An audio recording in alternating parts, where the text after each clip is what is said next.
Hey guys, welcome back to my channel, and today I am going to be discussing some of my favorite romance recommendations for you guys. As you can tell though, romance is my favorite genre.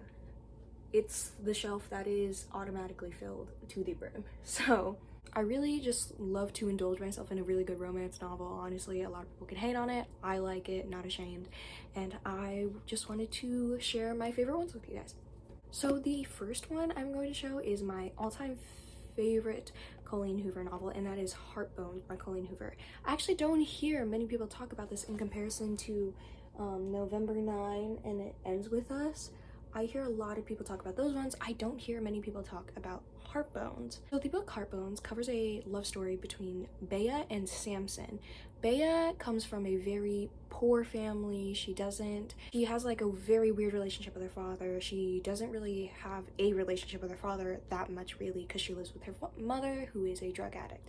In the beginning of the story, this isn't really a spoiler, her mother dies, so she has to contact her father to go live with him. That's where she meets this boy Samson in their summer, so they go to a summer home and they meet Samson. Now Samson, he is very rich, handsome, preppy, from a completely different background than Bea, and the two of them don't want to be together. She thinks he's rich, I don't want to be anything to do with that. He's snobby, I don't want to be with people and associate myself with them because they don't understand the life that I've gone through, and they end up actually finding out they have a lot more in common than they actually think, despite the differences in backgrounds. Well, I really love this book. I give it a 5 out of 5. It is one of my all-time favorite romances, like definitely in my top 3, and I highly recommend it.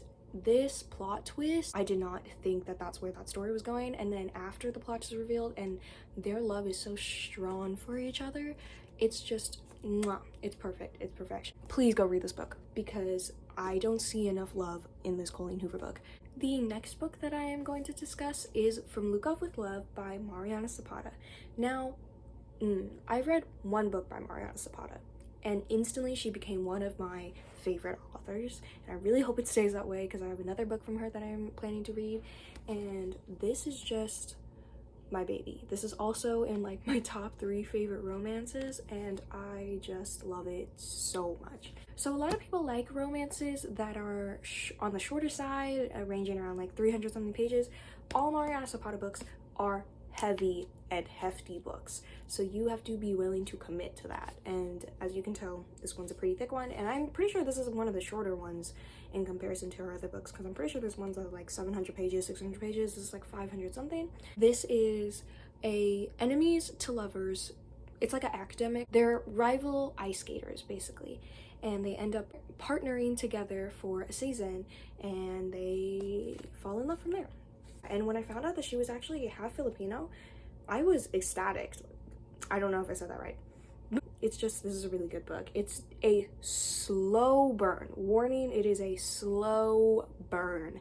So if you are going to be impatient and you're not ready for the ride, I say maybe wait this one out a bit, because Mariana Zapata books are very building up to a friendship, and it feels like you're really going on a journey with these characters, which I absolutely love. So when they fall in love, even though it's not a lot of the book of their like, it's more tension than them being in an actual relationship or anything, it felt so much more real when they did fall in love.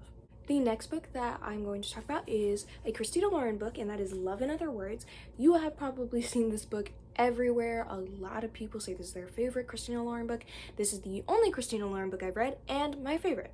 So this is a second chance romance, childhood friends to lovers. Basically, you follow the story of Macy and Elliot, and they were best friends growing up. They ended up meeting at this like vacation home that she kind of has after her mother passes away, that her dad got for her, and they end up meeting and they instantly click, and they're just adorable friends together when they're growing up and everything, and they slowly fall in love through there until one day something awful happens and they don't end up talking to each other for a decade.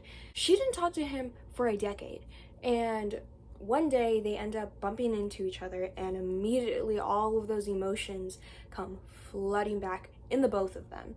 And I love Elliot. I think he's definitely book boyfriend material, like one of the best book boyfriends I've ever read. The next book is, again, one of my all-time favorites, 5 out of 5, and that is Honey and Ishi's Guide to Fake Dating. It's a YA sapphic romance novel, and I absolutely adored it. I love it so much. There's South Asian rep, bisexual representation, and it talks about like racism, biphobia, homophobia, lesbophobia, Islamophobia, stuff like that. It talks about topics. It does give you a content warning. There's a content warning page for everyone, which I did appreciate a lot. This book I loved. The representation within each other's ethnicities and cultures was very refreshing to read about. Ishida, I love her so much. The romance itself is also very good, and I loved it so much, and it was a really good sapphic read. It was the first romance sapphic read I read, because I have read sapphic relationships, woman loving woman relationships that I've read in like thrillers and contemporary fiction books that I read, but this is the first full-on romance that I have read.